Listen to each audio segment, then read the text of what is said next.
हाँ, नमस्कार सभी को। आज हमारा एस अनाउंस्ड लास्ट टाइम हम लोग आदिवासी केबांग यूथ विंग एक child protection and child right mission initiate किया था। उसमें एक बाकायदा हम लोग ABK यूथ विंग का तरफ से एक कमेटी कॉन्स्टिट्यूट करके, तो आज जो जितना भी मेरे साथ बैठा है child protection and child right mission का chairman, member secretary, then president East Siang district unit and बाकी मेंबर लोग, हम लोग आप लोग का सामने जो हम लोग इनिशिएटिव ले आए हैं उसको थोड़ा सा अपडेट करने के लिए आया है। जैसे कि हम लोग लास्ट टाइम बताया था, हम लोग जितना भी private school and government school with boarding facilities, क्योंकि नॉर्मली बोर्डिंग फैसिलिटीज़ वाला स्कूल में ही ज़्यादातर इंसिडेंट हम लोग ऑब्जर्व कर रहे, तो विद बोर्डिंग फैसिलिटीज़ लोग को हम लोग इंस्पेक्शन करने का प्लानिंग था। तो उसमें अकॉर्डिंगली हमने deputy director of school education से ईस्ट सियांग डिस्ट्रिक्ट से हम लोग फर्स्ट ये में इनिशिएटिव में हम लोग ईस्ट सियांग डिस्ट्रिक्ट से इनिशिएट कर रहे हैं। तो ईस्ट सियांग डिस्ट्रिक्ट में जितना प्राइवेट स्कूल है उसका लिस्ट हम लोग deputy director of school education से निकाल के उसमें अराउंड 31 रजिस्टर्ड स्कूल है and then 7 school are running without any registration. तो इन टोटल 38 स्कूल्स आदिवासी केबांग यूथ विंग का जो child protection and child right mission committee जो विजिट किया है लास्ट वीक में, तो इसमें हम लोग सर्टेन ऑब्जर्वेशन जो मीडिया का सामने आपके थ्रू सरकार को भी हम लोग मैसेज देने के लिए कुछ पॉइंट आउटलाइन किया है, उसको आप लोग का सामने रखता हूँ। इसमें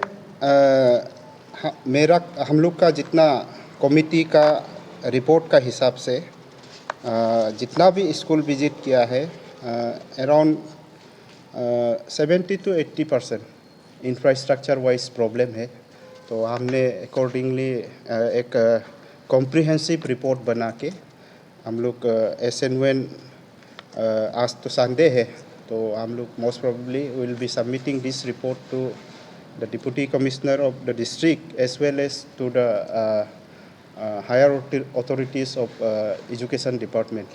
इनफैक्ट हम लोग मिनिस्टर एजुकेशन को भी ये रिपोर्ट को सबमिट करेंगे।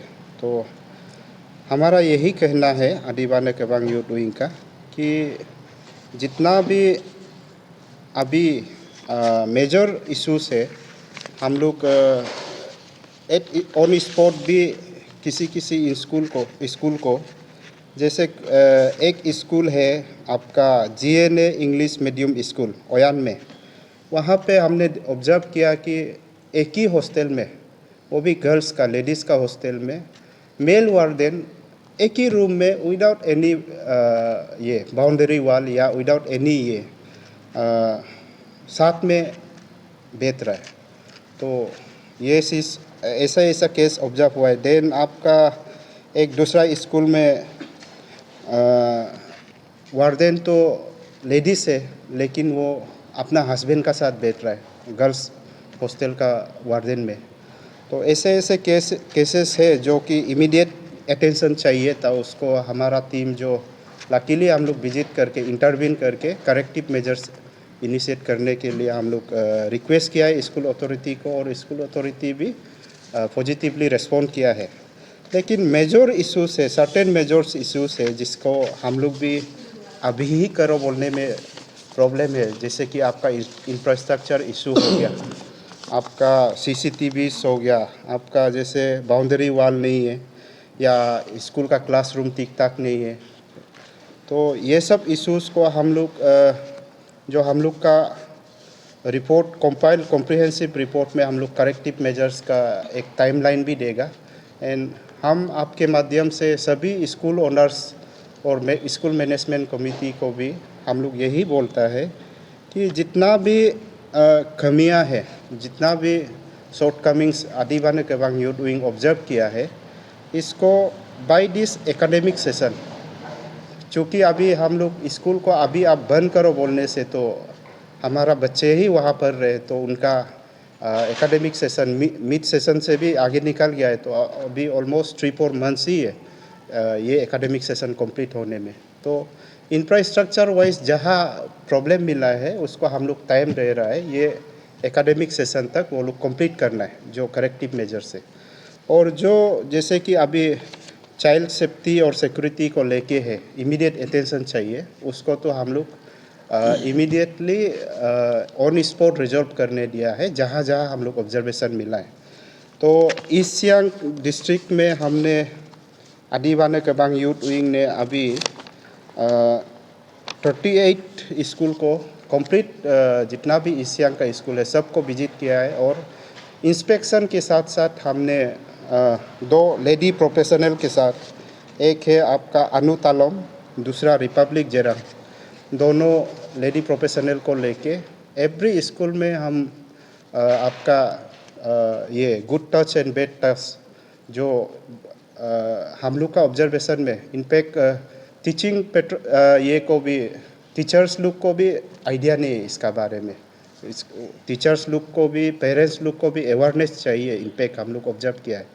तो इसको हम लोग ऑल जितना भी हम लोग स्कूल विजिट किया है उसमें स्पेशली बोर्डर्स लोग को जो हॉस्टल में बैठते हैं, बच्चे हो बच्ची हो, बॉयज़ एंड गर्ल्स दोनों को हम लोग इम्पार्ट किया है गुड टच बैड टच को। तो आई होप कि स्कूल अथॉरिटीज़ भी ये मेजर्स कंटिन्यूसली आगे जाके भी रखेंगे। तो ये लाइन में हम लोग सर्टेन ये SOPs भी हम लोग प्रिपेयर किया है। ये SOPs भी मैं आपका मीडिया का सामने रखना चाहूँगा। जैसे नंबर 1, मैंडेटरी ब्रीफिंग और awareness be imported to teachers and students as well as parents. अभी हम लोग जो गुड टच बैड टच का जो अवेयरनेस प्रोग्राम कंडक्ट करते समय में हमने ऑब्जर्व किया है कि बच्चे को तो मालूम नहीं है, लेकिन इनफैक्ट पेरेंट्स और टीचर्स को भी इसका बारे में बहुत लोग को मालूम नहीं है। तो पेरेंट्स एंड टीचर्स को भी इसका बारे अवेयरनेस क्रिएट करना ज़रूरी है। तो ये मैंडेटरीली स्कूल अथॉरिटीज़ लोग एनुअली एटलीस्ट 3 times 4 times जैसे भी इसको करना है। दूसरा, there should be a dedicated child safety committee in every school comprising head of the institute as ex officio chairman and 1 parent is from every standard to be member। Every school में हम observe करते हैं और हम लोग in fact आप लोग को भी पता है प्रॉब्लम होने के बाद सिविल सोसाइटी भी अलर्ट होता है और कुछ घटना घटने के बाद जितना भी एडमिनिस्ट्रेशन हो, सिविल सोसाइटी हो, NGO हो, सब अलर्ट होता है। तो हम लोग का ये SOP का मोटिव ये है कि आगे जाके जो रिसेंट इंसिडेंट हुआ है आपका, जैसे लास्ट टाइम भी मैं ब्रीफिंग में बताया, COMI में इंसिडेंट हुआ, रोइंग में इंसिडेंट हुआ, उस दिन मेबो में हुआ, ये रिकरिंग इंसिडेंट लोग को बंद करने के लिए एवरी प्राइवेट स्कूल में या एवरी गवर्नमेंट स्कूल में जहाँ बोर्डिंग फैसिलिटीज़ है वहाँ चाइल्ड सेफ्टी कमिटी जैसे भी कंपलसरी रखना है।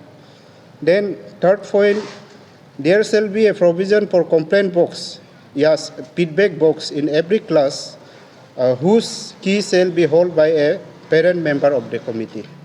नॉर्मली आप लोग देखा जाए तो बच्चे जो बैड टच एक्सपीरियंस करने से भी वो खुल के नहीं बता पाता है, तो उसका कारण बहुत सारा केसेस जो सबसाइड होके बैठता है, सबड्यूट होके बैठता है, उसको हम लोग एक पहले भी ये इशू को हम लोग बोला था कि एवरी ये में स्कूल में एक फीडबैक सजेशन या कंप्लेंट बॉक्स जहाँ पे लड़के अपना इश्यूज़ को लिख के डाल सकता है और उसका की जो पेरेंट्स का हाथ में रहना है, जो कि DSC का कमिटी मेंबर का पेरेंट्स का हाथ में रहना है, सो दैट बच्चे भी फ्रीली अपना जो भी बैड एक्सपीरियंस है उसको पेरेंट्स का सामने या स्कूल मैनेजमेंट अथॉरिटी का सामने ला सके।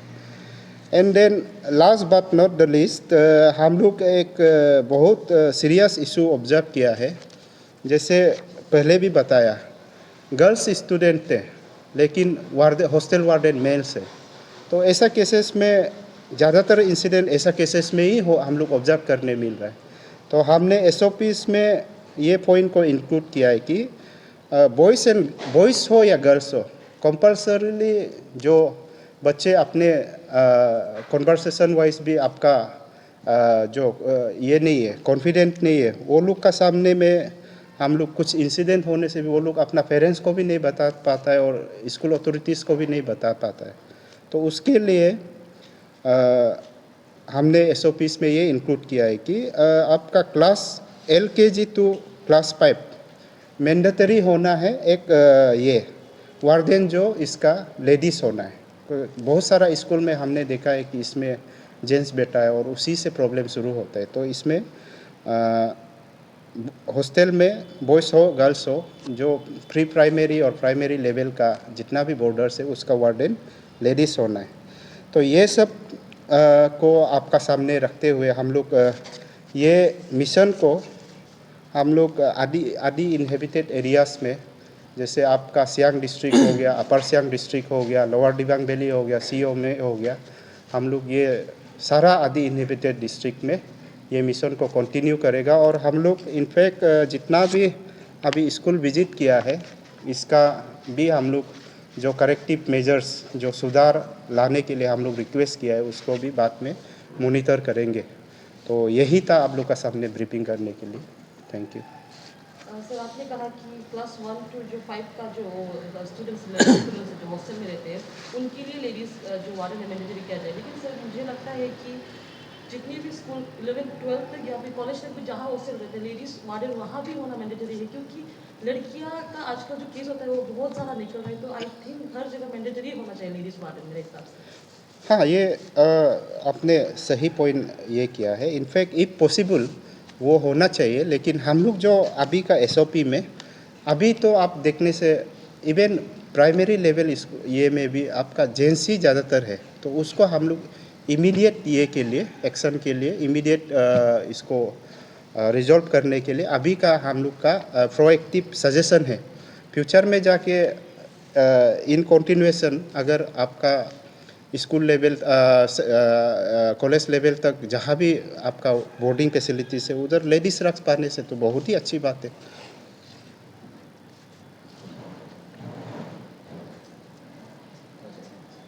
और सर, ये लैंड एनक्रोचमेंट को लेके भी बहुत सारा वो केसेस है, जैसे कि अभी ड्रीमवेल स्कूल में विजिट करके आए थे, उसमें भी जो ये बाल का भी बहुत सारा इशू था। तो बहुत सारे स्कूल्स में भी ऐसा है, तो उस सब में भी आप लोग कुछ स्टेप्स लेंगे अभी जल्द?